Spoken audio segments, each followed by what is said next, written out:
bursting her.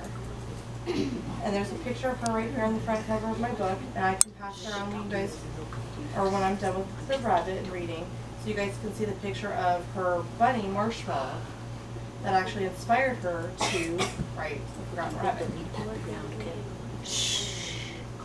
Okay.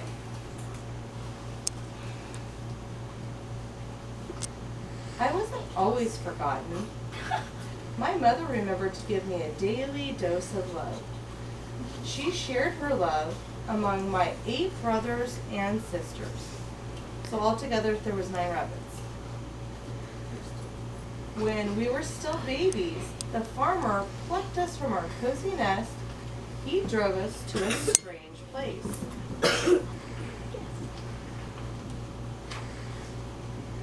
All the children squealed and shrieked when they spotted us. I huddled together with my brothers and sisters. A family circled our cage. They poked their fingers through the wire and stroked my velvety ears. So she basically reached through and they were petting him on the head.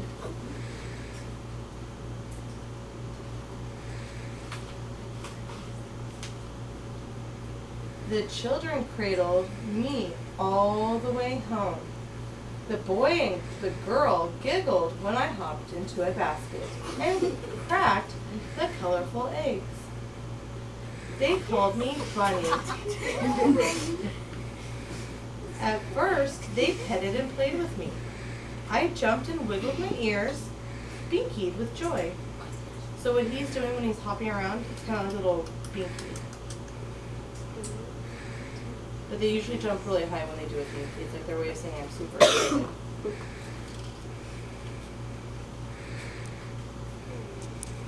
But as spring changed into summer, they left me in my cage longer and longer.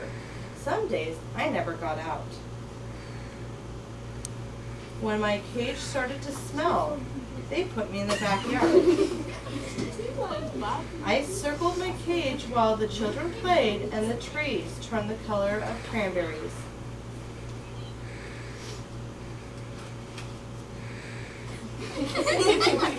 Soon, snowflakes frosted my ears and whiskers.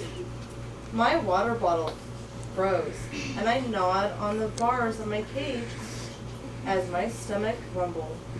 I curled up tight and tried to disappear. That night, I heard snow crunching. A pair of red boots paused beside my cage. The gentle hands lifted me out.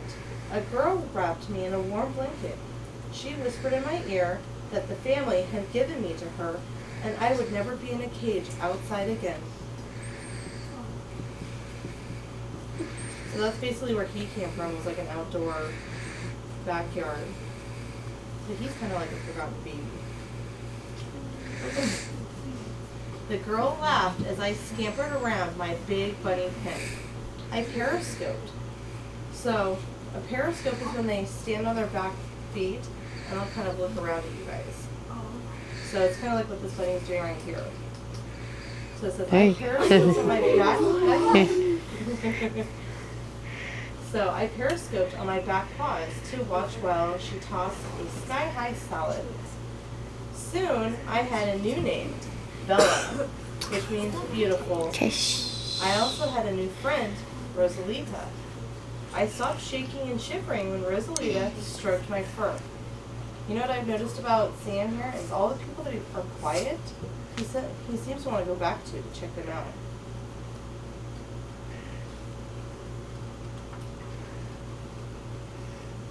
I stopped quaking and shivering when Rosalita coaxed me out of my hidey box. She showed me a special surprise, a rabbit jump. I followed my friend over the jump. Rosalita added more fun equipment so I could exercise my body and my brain.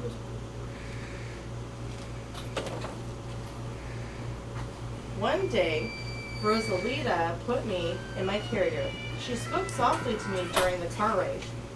Then we followed signs to Hoppy Hour, where rabbits raced around courses.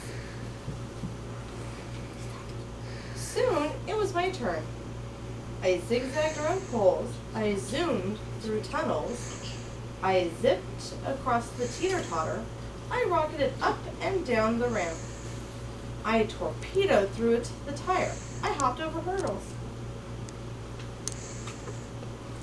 Rosalita said I was a natural. I jumped far and high. I jumped for joy. I landed on the pause table. The judge gave me a ruby ribbon that matched my eyes. Rosalita gave me a banana treat. I chinned Rosalita. I wanted everyone to know she was mine. So rabbits have scent glands under their chins, kind of like dogs have them in their paws. And you know how like dogs sniff booties? That's basically what rabbits have, but it's in their chin. So when they chin something, it's their way of saying this is mine. So Rosalita promised to always remember me. She whispered in my ear that I am unforgettable. And then this is a picture of the lady who actually wrote the story. Her rabbit, Marshmallow, is in New Zealand, which is the same breed that the story was written about. And so there's a picture of her and Marshmallow right here on the front cover. So I'm going to pass this book around to you guys. And then the back cover, one of our other rabbits that I brought in last time when I read the story, decided that this book cover was really tasty. So that's what rabbits like to do, is chew on covers. So you can see where one of my rabbits got a hold of it and had way too much fun. So I'll start right here and then you guys can pass it around. And then I'll let Sam take you guys out for a little bit longer. I'll let you guys ask questions and stuff.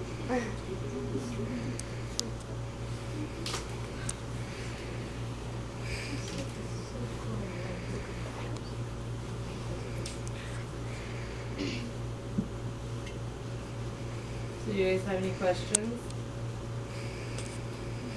No, the rabbit's too entertaining.